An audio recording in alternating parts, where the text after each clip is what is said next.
Today, I have a different kind of encyclical. It's very, very short, but poignant.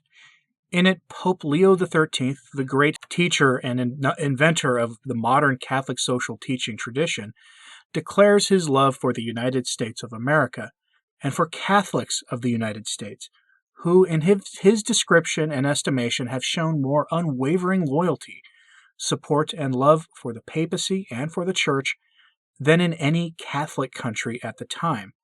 Leo then commands the faithful to spread the gospel and the faith far and wide in this country, noting that the rulers of America have no love for the faith, but also do not actively suppress it. His love for America is in the opportunity America offers to the Church, to its embrace of human dignity, and to the remarkable freedom the Church had at that time to operate freely. I do wonder, though, what he would think today, as the relationship between the Church and the authorities has changed, you might say, dramatically in the intervening years. Anyway, Leo XIII on the United States, an especially timely message, given that we head into the most interesting week in the last few years for Americans and for those who observe the United States.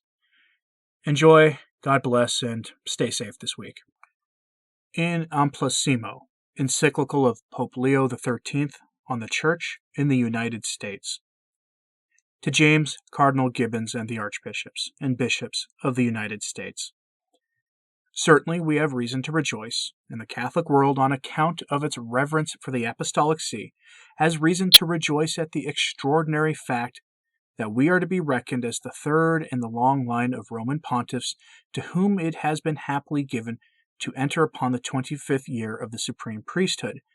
But in this circle of congratulations, while the voices of all are welcome to us, that of the bishops and faithful of the United States of North America brings us special joy, both on account of the conditions which give your country prominence over many other, and of the special love we entertain for you.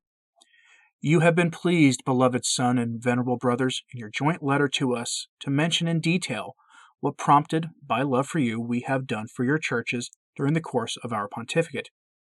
We, on the other hand, are glad to call to mind the many different ways in which you have ministered to our consolation throughout this period. If we found pleasure in the state of things which prevailed among you when we first entered upon the charge of the supreme apostolate, now that we have advanced beyond 24 years in the same charge, we are constrained to confess that our first pleasure has never been diminished, but on the contrary, has increased day to day by reason of the increase of Catholicity among you. The cause of this increase, although first of all to be attributed to the providence of God, must also be ascribed to your energy and activity.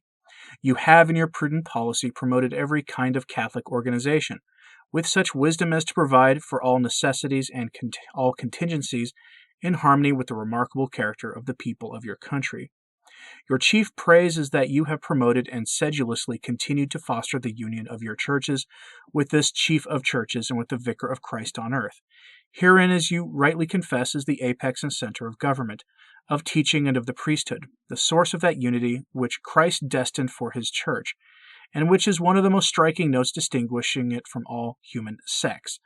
As we have never failed to exercise with advantage this most salutary office of teaching and government in every nation, so we have never permitted that you or your people should suffer the lack of it. For we have gladly availed ourselves of every opportunity to testify the constancy of our solicitude for you and for the interest of religion among you. And our daily experience obliges us to confess that we have found your people, through your influence, endowed with perfect docility of mind and alacrity of disposition.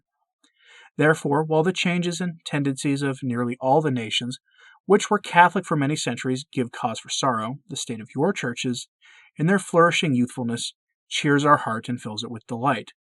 True, you are shown no special favor by the law of the land, but on the other hand, your lawgivers are certainly entitled to praise for the fact that they do nothing to restrain you in your just liberty.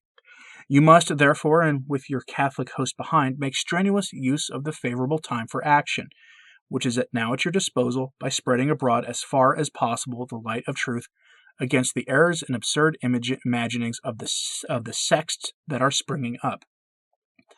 We are not unaware, venerable brothers, of all that has been done by every one of you for the establishment and the success of schools and academies for the proper education of children, By your zeal in this respect, you have clearly acted in conformity with the exhortations of the Apostolic See and the prescriptions of the Council of Baltimore. Your magnificent work on behalf of the ecclesiastical seminaries has assuredly been calculated to increase the prospects of good to be done by the clergy and to add to their dignity. Nor is this all. You have wisely taken measures to enlighten dissidents and to draw them to the truth by appointing learned and worthy members of the clergy to go about from district to district to address them in public in familiar style in churches and other buildings, and to solve the difficulties that may be advanced.